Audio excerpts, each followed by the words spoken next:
Hello friends, ಕಿವಿಮಾತು ಕಿಚನ್ಗೆ ತಮಗೆಲ್ಲರಿಗೂ ಸ್ವಾಗತ. ಇವತ್ತಿನ ವಿಡಿಯೋದಲ್ಲಿ ನಾವು ಹೀರೆಕಾಯಿ ಚಟ್ನಿ ಮಾಡುವ ವಿಧಾನವನ್ನು ತಿಳಿದುಕೊಳ್ಳೋಣ. ಬೇಕಾಗುವ ಸಾಮಗ್ರಿಗಳು: ಹೀರೆಕಾಯಿ, ಒಣ ಕೊಬ್ಬರಿ, ಜೀರಿಗೆ, ಕರಿಬೇವು, ಕಸೂರಿ ಮೇಥಿ, ಬೆಳ್ಳುಳ್ಳಿ, ಅಲ್ಲ, ಹುರಿದಂತಹ ಎಳ್ಳು. ಕಟ್ ಮಾಡಿಕೊಂಡಂತಹ ಹೀರೆಕಾಯನ್ನು ಒಂದು ಬಾಣಲೆಯಲ್ಲಿ ಹಾಕಿ ಎಣ್ಣೆಯನ್ನು ಹಾಕಿ ಅದನ್ನ ಚೆನ್ನಾಗಿ ಹುರ್ಕೋಬೇಕು.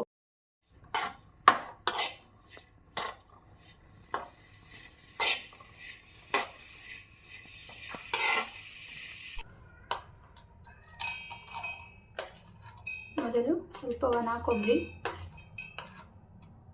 ಕರಿಬೇವು, ಕಸೂರಿ ಮೇಥಿ, ಸ್ವಲ್ಪ ಹುರಿದಿಟ್ಕೊಂಡಿರುವಂತಹ ಎಳ್ಳು,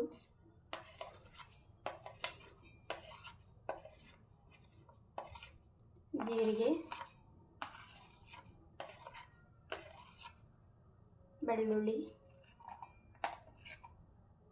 ಅಲ್ಲ, ಉಪ್ಪು,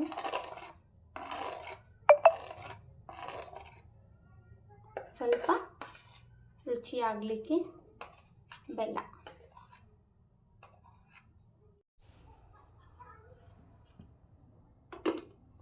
ಮೊದಲು ಇದನ್ನು ಮಿಕ್ಸಿ ಹಾಕೋಬೇಕು.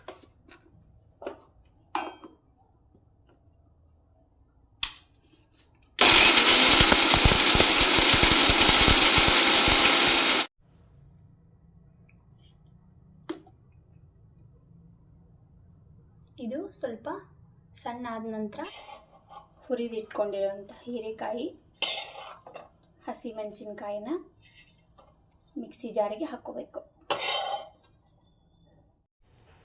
ಈ ಮಿಶ್ರಣಕ್ಕೆ ಇದನ್ನ ಸೇರಿಸ್ಕೋಬೇಕು. ಇವಾಗ